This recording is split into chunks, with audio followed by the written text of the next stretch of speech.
So, hi. If you ever need to come up to the EOC and check out a radio from their cache that they have in support of an incident or some event that's taking place, we thought we'd put together a quick video to walk you through the process and might help things go a little smoother for you.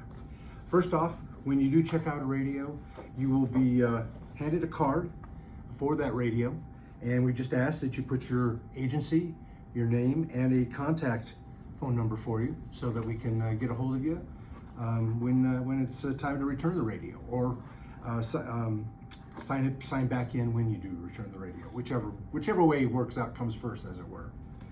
When you get your radio, it'll come in a black case like this. Each one has a number that'll correspond with the card that you got. In this case, we're using number 29, which happened to be available for our little demonstration here.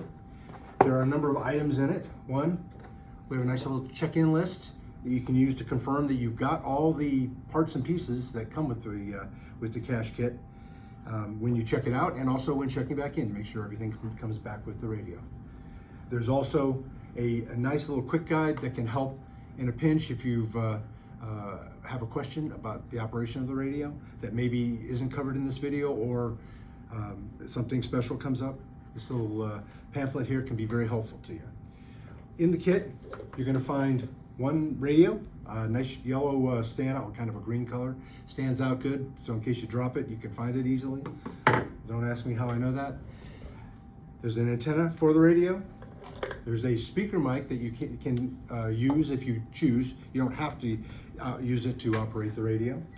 And there's also a battery, one rechargeable battery for the radio, as well as a charger that will charge both a standalone battery or the radio with the battery, which is very handy. And it, of course, is it's plug-in. So we ask that when you first check out the radio, you might want to make sure the battery is charged, and if not, put it in the charger for a little while to get a charge on it. If you have time, full charge would be preferred. When you get the radio, it's time to operate. We ask that you install the antenna first. Nice metal collar here at the top, and the antenna simply threads in. Very easy, smooth. Then attach the battery if you would. You'll need to lift the little belt clip just to get it out of the way to clear the battery, and the battery slides on and you'll hear it click into place. Once you have that, then you can turn the radio on using the controls on the top. You have a on-off volume control here. There's also a concentric knob that locks the keypad, and I'll talk about that in just a few minutes. It's two position, lock and unlock, and there is a lock symbol on the screen when the keyboard is locked, which can come in kind of handy. There's also a channel selection knob next to it. This is the 16 position knob, so you have 16 channels that are available to you, as well as a concentric, what we call a page selection knob, could also be called a bank selection knob. Gives you access to 4 banks of 16 channels, so that if the channel that you need to operate on for your event or incident is not available, you should be able to find it on one of these other banks of channels. So it just rotates easily, and the name, of course, of the channel that you may be on will show up on the display, as well as the system and other status items, which we'll go over here in a minute. There's also a nice top display that you can use to see what channel you're on in case the radio is on your hip. Makes it a little easier than having to pull the radio out each time. And there's also an emergency declaration button. Only push this if you really need it, because when you push this, every radio on the talk group that you're on will know about it. Your microphone is going to go hot for 10 seconds. If you are in a predicament, that gives you 10 seconds to give information about who you are, where you're at, and what the problem is. This will also notify dispatch, and I mean not just local dispatch. Most every dispatch in the entire state will get this signal, and somebody's going to be listening for you. So you don't even have to hit a push to talk button. The mics go hot, and you should be able to communicate your situation to whoever is listening. But please avoid it if you don't need it, because it does get a lot of attention. I spoke earlier about the lock and unlock function on the radio. Lock and unlock, and of course the symbol on here. This function locks all of the keys located on the front of the radio here. You have a wide selection of them. We'll go over a few of these that are important for you to know about, and those will be locked when this is in the locked position. Unlocked, of course, they become available to you. There are also a set of buttons on the side of the radio. You have a clear button. You have the push to talk, somewhat like a classic walkie-talkie press. There's a beep, that's called a grant tone, and you can transmit. There's a timeout timer. You only get 1 minute to transmit, then the radio will unkey on you, even if you continue to hold the button. The button below that is a scan function button. It puts the radio into a scan mode. If you don't want to be scanning, I wouldn't press that button. The display will show a stylized S on it when it is scanning, just in case you catch it.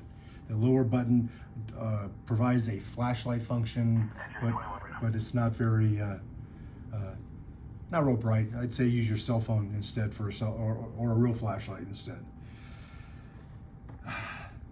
There is 3 pre-programmed buttons on the front. Of course, when it's unlocked, we'll unlock it here. And there on the display, there's a lower bar across the display that tells you what each of the functions are.